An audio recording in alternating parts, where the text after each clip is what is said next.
Hello, my name's Andrew. Welcome back to the channel. This is my second episode in a series of videos that I'm going to be doing focusing on indoor propagation. In the first episode, I built up my racking. I've waterproofed it with all this vinyl here. So if you want to go and check that out, please do. It'll be episode 1. This episode is going to be a lot more interested in just building racking. I'm going to be concentrating on building my large Veto Pod propagator. And I'm hoping that with this propagator, it's going to make things a bit easier for me and a bit easier to keep an eye on what could be going wrong, or understanding quicker what could be going wrong with my setup, being able to identify what temperature things are at. We'll find out whether I needed it or not, I suppose. But as I go through this series, what I'm looking to do is show you me sowing the seeds. I'm obviously going to do some research before I sow them. Then the exciting plant will actually start when I start filling these shells with beautiful plants that I'm planning on to overwintering. And then hopefully this area here is all dedicated to the growing of tropical seeds. So without further ado, let's put the budget propagator aside and open up this beastie. So I bought this propagator from a company called GHE Direct, the greenhouse effect. I found it to be the cheapest one I could find. I bought it online and I got a phone call from a lovely lady that worked there who said, "Do you realise we're about a 2-minute drive from your house?" And no, I didn't realise that. So as a company, they've got 25 years experience within the propagation game. Right. So I've got my heat mat thermostat, one of the first things that springs out at me here. You can see the temperature range, 5 degrees to 42 degrees. Gosh, I don't know what you'd be, probably some kind of cactuses, I should imagine. But yeah, I think I'll be having it somewhere on the middle level there. 20 to perhaps high 20s. Nice, there's a 2-year warranty included. That's always good to know. Short side panel for the small or large Veto Pod. And there's the long side panels. End panels with green vent for small or large Veto Pod. On here, got my thermostat. I'll put that in front of my cup of coffee. I think that could be a rude cup, so we'll cover that. Obviously got the instructions, which I will be reading. Ooh, wow, look at the lid there. Oh, these feel really solidly made. Nothing like the cheaper material on these. You can even hear the rattle. Hook that there for the minute.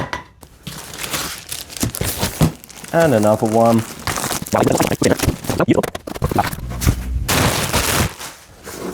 Okay, that's the base. How good does that look?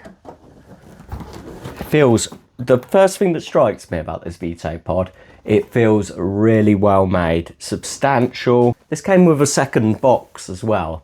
I've just got to go and look for that now, and I know that it includes more of the side panels. Well, it's an extra layer in fact, because the idea is that you stack these as high as you want really. You just buy the extra layers. I know Eddie's got a really good tip about the layers, the cost effectiveness of them, and how you stagger them. Over to you, Eddie, at Weoley Tropicals. Hi Andrew, yes, I'm into my 3rd year now. I've got the 2 Veto Pods, and congratulations on getting yours. They're literally the Rolls Royce of propagators. It's wicked growing all the new things from seed, all the rare stuff as well. But today I'm going to come to you just with a couple of top tips that I've learned over the years. There's a million things I could have selected, but I just thought I'd pick the things that are the most immediate. So when you first get the Veto Pod and you line up the joints like you do here, if you've got OCD like myself, I lined all these joints up, including the very bottom one, but it felt very floppy. So when you've got all of these in a line all the way up and I put the lids on the top, it felt like it was rocking all over the shop. So what I would suggest is, whether it's in the manual or not, is to turn every other one the other way around. And you'll notice that the joints then stagger more like brickwork, and the whole thing feels a lot more sturdy now. It feels like it can take a lot of weight. When you put the lid on, that's not shaking anymore. It's a lot more sturdy to have it that way around. Would you look at that? And as you can see, I selected racking that was exactly the right size for this. So that is very well done on my part, checking the measurements before you go ahead and order and ensuring that it could all be fitted. The light will be hanging off of this part here. I don't know whether I'm going to have to put up this shelf a little bit, but we'll see when we get there. So it needs to be located on an even surface with good natural light, and avoid direct sunlight because that can screw with the thermostat, the temperatures of the soil, the amount of light coming in through the actual glass parts. Where it is in this location, it will never get any sunlight in. It will get good natural light though, so it looks like I picked a good spot. So first of all, we're going to get our heat map thermostat. There we go. Very nice. Okay. So connecting the plug of the Veto Pod base to the open socket on the digital temperature controller. So that's really interesting. You've got this, you've got that, so that's the plug, but you've also got an extension cord as well. And what I like is if we get the Veto Pod and we get the plug for it, this plug actually plugs in here, and then it's this that plugs into the wall. So for the temperature controller and the Veto Pod base, I'm only using one plug, which is really, really good. I've often found you can kind of be overloaded with plug sockets as far as these type of things are concerned. So let's plug that in. Let's turn it on at the wall. So the temperature sensor, it's got an IP67 waterproof rating, so that means it can be put directly onto wet compost, which is cool because you'll be able to tell exactly the temperature of your soil. Down button for Celsius, up button for Fahrenheit. Set the set button until the display starts to flash, and then you can amend the temperature to what you want it to be. And probably wait until I've actually got some plants in there before I look at this a little bit further, but it seems self-explanatory. You got your temperature sensor, you set your temperature to what you want it at, and if it falls above that temperature, it stops working. If it falls below that temperature is when this will kick in. Really, really good that is. So we don't need a screwdriver or any tools to set this up. Little plastic nuts and bolts should be good. So what we need to do now is take one of these vented ends, really smooth, really nice compared to some of the cheaper ones, and we take one of these unvented ends. As you can see, we've got the holes in here. They make it so you can only, it's idiot proof, you can only do it one way. There we go. And what you'll notice on these, I don't know if you can see, but the sides, they do have arrows indicating the correct way up. Oh, this is incredibly easy, and obviously if these were metal screws, as soon as you tighten this up, you'd have cracking going on all over the place. You could have a little bit of trouble if you've got shovel-like thumbs, but mine are a fairly good size for doing this type of stuff. There's only the amount of these nuts and bolts that you need, so don't lose any, but I'm sure they are easily replaced. The lip doesn't come right over the edge of the propagator, which is quite good, because the reason that I vinyl wrap these shelves is because the propagators used to leak at the edges, and I don't think this one will leak as much, but we can only see when we get started. But yeah, the other ones used to just drip water all down the sides here, and that's kind of what made me think about vinyl wrapping the shelves. So I've got another layer on this, I'm going to put that on now. Tip number 2 is about not getting too excited with how many tiers that you've bought and using them all straight away. As you can see here, there's a significant height, so I bought mine with 3 tiers.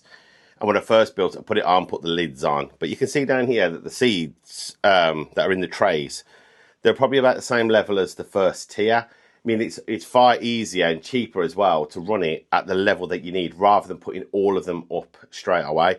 So measure your tallest plant that you've got in there. For example, this one is the alocasia that I've got in there. And with that within the base, you can see that it's underneath the second tier. So for this particular setup that I've got here, I would have 2. I wouldn't use the third one as well because there's no need. As the plants grow naturally anyway, You can build the extra set and have that on there as well. Obviously got to get them on the right way. To get these to line up correctly as well for the third tip, just to illustrate the point as well as only needing the 2 tiers with this particular setup, make sure that the name of the business that's printed on the front is at the front as well. So you put those in there. What you'll notice is that they don't sit quite flush, and I'll take you in just to show you a little tip that I do to make sure these lids sit absolutely flush. So hopefully from this angle you can see that there's a clear gap that runs. It doesn't sit flush. There's a lid there. Doesn't sit flush, it's a couple of mil above. So what I do is I get it on either side and just slightly pull it apart, and then you'll get an absolutely clean line all the way across. That seals the unit then absolutely perfectly. It's got vents all over, so the top part is where a lot of the heat's going to escape from. It's absolutely essential to get that locked in. So we're going to take the shorter side, it goes that way.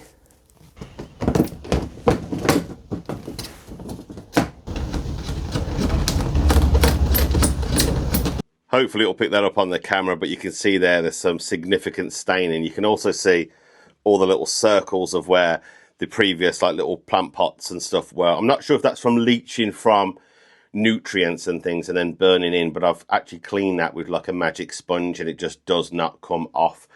Whereas the black base, if I take you into there, looks absolutely fine. That's just wet. But out of the two, I would definitely pick the black base over the more modern looking green and white one, just for the aesthetics alone. So Eddie, I'm very new to the Vitopod game. Obviously you can see that I went for the white one, but I do have a solution to the problem. I know someone else, a lovely lady called Melissa in Hatfield. Big fan of the rare and tropical plants. She's got many of these, and if you put an inch of play sand at the bottom, it will stop that kind of discoloration that you're getting. So there we have it. We've got my Veto Pod propagator all in place.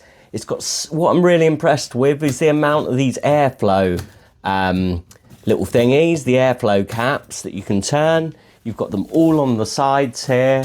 There's 6 in total, which is really amazing. The whole thing feels really solidly built. And I don't know if it's because I've used the Eddie trick here or not, but it seems to be just a solid, yeah, bit of equipment. As you can see, there's plenty of plant growing real estate in there. So all we've got to do now is got to wait for me to get my light, my Mars Hydro TSL 2000, as recommended by my pal Lef at the Cornish Cottage Garden, having 4 foot by 2 foot coverage, which is exactly this size here. He has a Mars Hydro 600. What I'll do in the next episode, I'll collab up with Lef and we'll talk lights, we'll talk setup, we'll go from there. By the 4th episode, I reckon it's going to be planting time. So I hope you enjoyed that, and if I haven't managed to sell you the large Veto Pod, as you can see here, watch Eddie's video on budget propagators through to high-end propagators, and I'm sure he'll sell you one. So that's the thing that inspired me, is that video to buy this product. Obviously this is the high-end one. Do I need it? We don't know yet, but we'll have to see. I'll point you towards that video and leave it in the description. Right about here somewhere. So I hope you enjoyed that video and you have a good rest of your day.